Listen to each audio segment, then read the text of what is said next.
இது பாடசாலை ஆய்வு கூடத்தில் இருக்கிற ஒரு வேணியர் எடுக்குமானி. இங்கே நாங்கள் அந்த வேணியர் எடுக்குமானி எவ்வாறு தொழிற்படுகிறது,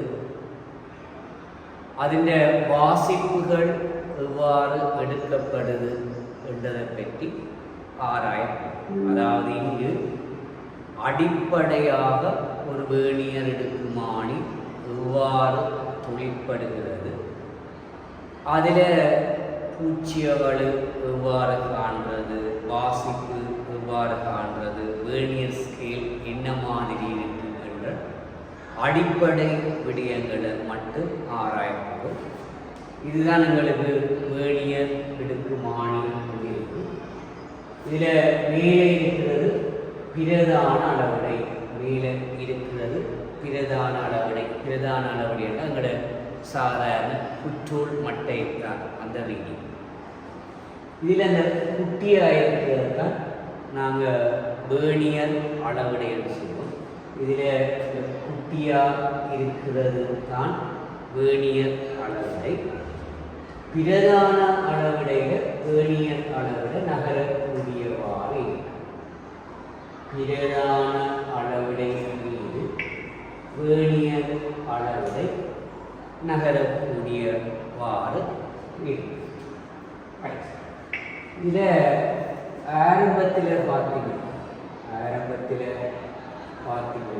ஸ்டார்டிங்கில் பிரதான அளவிடையில் 9 பிரிவுகள், பிரதான அளவிடையில் 9 பிரிவுகள், 9 மில்லிமீட்டர் 10 சம வேணியர் பிரிவுகளாக பிரிக்கப்பட்டிருக்குது.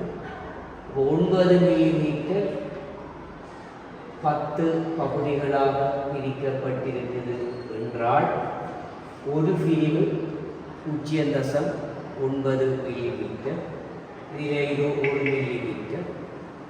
கீழே இருக்கிறது வேணியர் பிரிவு 0.9 மில்லிமீட்டர். உங்களுக்கு இந்த பிரதான அளவிடையில் முதலாவது பிரிவுக்கும் வேணியற்ற முதலாவது பிரிவுக்கும் இடைப்பட்ட இடைவெளி 0.1 மில்லிமீட்டர். இந்த கருவியில் நாங்கள் ரீடிங் எடுக்கணும். கருவியில் நாங்கள் வாசிப்புகளை எடுக்க போகிறோம்னா ஃபஸ்ட் நாங்கள் வேணியற்ற 0வை பார்ப்போம். ஃபஸ்ட் நாங்கள் வேணியற்ற 0வை பார்ப்போம். செகண்ட் அந்த வேணியற்ற 0க்கு முன்னால் உள்ள ரீடிங். ஃபஸ்ட் நாங்கள் வேணியற்ற 0வை பார்த்து செகண்ட் அந்த வேணியற்ற 0க்கு முன்னால் உள்ள வாசிப்பு பிரதான அளவிடை எடுக்கும். ஃபஸ்ட் யாரை பார்க்குறீங்க, வேணியர் ஸ்கேலில் 0. செகண்ட் யாரை பார்க்குறீங்க, அதற்கு முன்னால் உள்ள பிரதான அளவிடையில் வாசிப்பு. இங்கே பாருங்க 0.5 சென்டிமீட்டர், 0.6, இது 0.7. அடுத்ததாக நாம் பார்க்குறது பொருந்துரகி, பொருத்தம் பார்க்குறதுல பிரதான அளவிடை கோட்டோடு பொருந்துகிற வேணியர் அளவிடை கோடு, பிரதான அளவிடை கோட்டோடு பொருந்துகிற வேணியர் அளவிடை கூட பார்க்கணும். இங்கே பார்த்தீங்கன்னா வேணியரில் 3வது பிரிவு, வேணியற்ற 3வது பிரிவு பிரதான அளவிடை பிரிவோடு பொருந்தி இருக்குது. நாங்கள் எடுத்த ரீடிங் எல்லாம் சரியை ஒன்று பார்க்குறதுக்கு இங்கே வசதிகள் இருக்கிறது. இங்கே பேர்கள் நாம் எடுத்ததெல்லாம் சரியை ஒன்று பார்க்கணும். ஃபஸ்ட் நாங்கள் வேணியற்ற 0வை பார்த்து நாங்கள் செகண்ட் அதுக்கு முன்னுக்குள்ள வாசிப்பு 0.7 சென்டிமீட்டர். பொருந்துகிற பிரிவு 3வது பிரிவு பொருந்தி இருக்குது. பொருந்தும் பிரிவு தர இழிவெண்ணிக்கை, பொருந்தும் பிரிவு தர இழிவெண்ணிக்கை, பொருந்தும் பிரிவு 3 தர இழிவெண்ணிக்கை 0.01 சென்டிமீட்டர். ஆகவே 0.03 சென்டிமீட்டர் என்ற அதில் ரீடிங் வெல். ഇതിൻ്റെ வாசிப்பு என்று சொல்லி பார்க்க நீங்கள் இந்த தசவுகளோட சைவதசம் சைவர் மூண்ட கூட்ட வேண்டி வரும். ரைட்.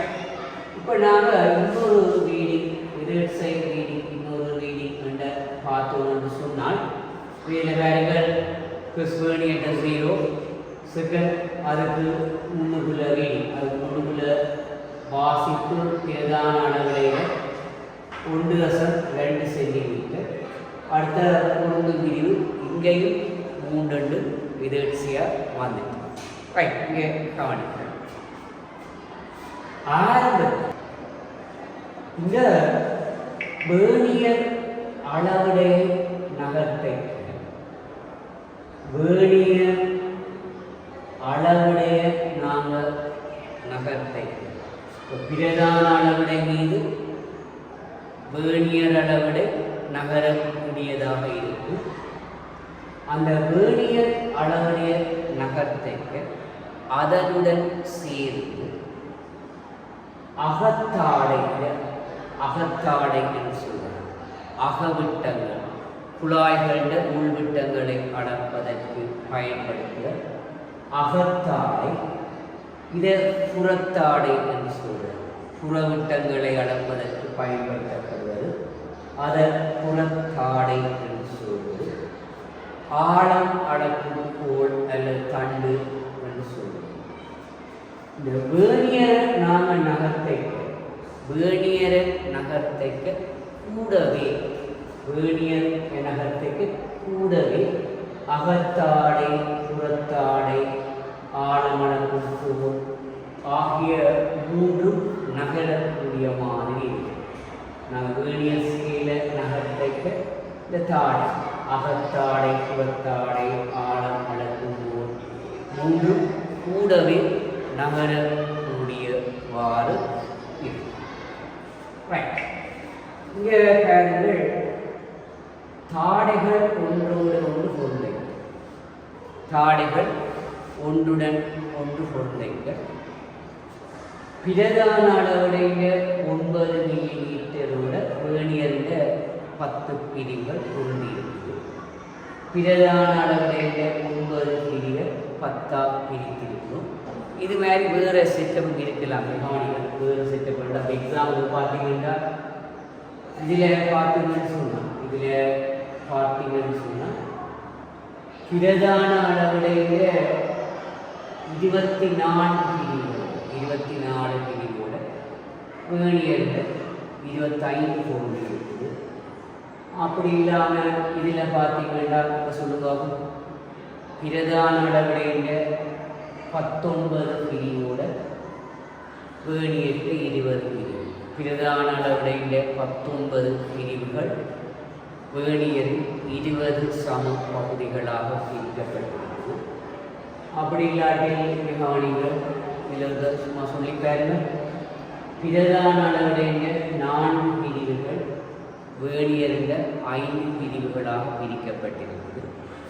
இவ்வாறு மாறைக்க அவைகளின் இழிவு எண்ணிக்கையும் மாறும். இழிவு எண்ணிக்கை என்றது ஒரு பிரதான பிரிவிற்கு மொத்த வேணியர் பிரிவுகள் எண்ணிக்கை அவைகள் மாறும். பொதுவாக நாங்கள் பிரதான அளவுடைய 9-10 வேணியர் பிரிவுகளாக பிரித்திருக்கும். இதன் இழிவு எண்ணிக்கை 0.1 மில்லிமீட்டர். அதை சென்டிமீட்டரில் சொல்கிறேன்டா 0.01 சென்டிமீட்டர். தாடைகள் ஒன்றோடு ஒன்று பொருந்தைக்க ஆரம்பத்தில் பிரதான அளவுடைய 0 வேணியற்ற 0 ஒன்றோட ஒன்று பொருந்தி.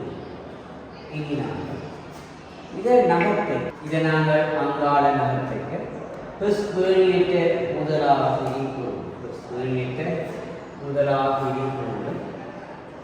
அப்போ பேரில் அது 0.01 சென்டிமீட்டர் தாங்க பேரு வேணியற்ற 2ஆவது பொருந்தும். அப்போ 0.02 சென்டிமீட்டர்.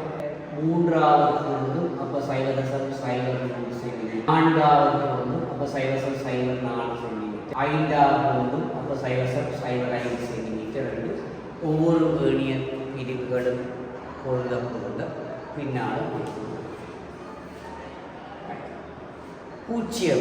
பூச்சியவடுன்னு சொல்கிறதாங்க தாடைகள் ஒன்றோடு ஒன்று பொருந்தைக்க. தாடைகள் ஒன்றுடன் ஒன்று பொருந்தைக்க பிரதான அளவுடைய ஜீரோவோட வேணியற்ற ஜீரோ பொருந்தி இருந்தால் பூச்சியவடு ஆயிடும். அப்படி இல்லாட்டி அது பூச்சியவடு இருக்கு. பூச்சியவடு எவ்வாறு ஏற்படும்? நாங்கள் கனகாலம் பயன்படுத்தாமல் விட்டோம், நிறைய காலம் பயன்படுத்தாமல் விட்டோம், தாடைகள் துருப்பிடிக்க பூச்சியவடு ஏற்படும். அது நேர் பூச்சியவடு என்பது உதாரணமாக பார்த்தீங்கன்னு சொன்னால், உதாரணமாக இப்போ தாடைகள் ஒன்றுடன் ஒன்று பொருந்தி இருக்கின்றன. தாடைகள் ஒன்றுடன் ஒன்று பொருந்தி இருக்கின்றன. ஆனால் பிரதான அளவுடைய பூச்சியமும் வேணியற்ற பூச்சியமும் ஒன்றோடு ஒன்று பொருந்தவில்லை. தாடைகள் ஒன்றுடன் ஒன்று பொருந்தி இருக்கின்றன.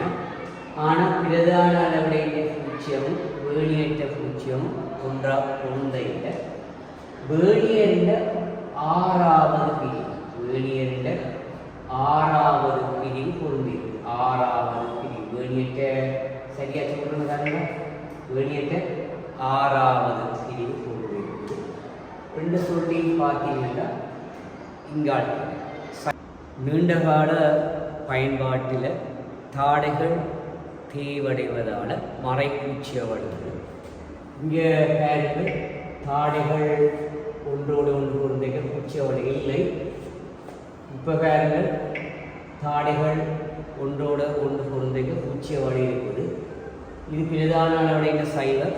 இங்கால நீர் இந்த அங்கால மறைப்பக்கம் பூச்சியம் போகிறதால அது மறைப்பூச்சியவடு. இதை நீங்கள் பார்த்தீங்கன்னு சொன்னாக்க வெற்ற மூன்றாவது பிரிவு பொருந்தி இருக்குது. ஆகவே 0.03 சென்டிமீட்டர். 0 இங்கால சக உண்டுன்னா அங்கால சய உண்டு.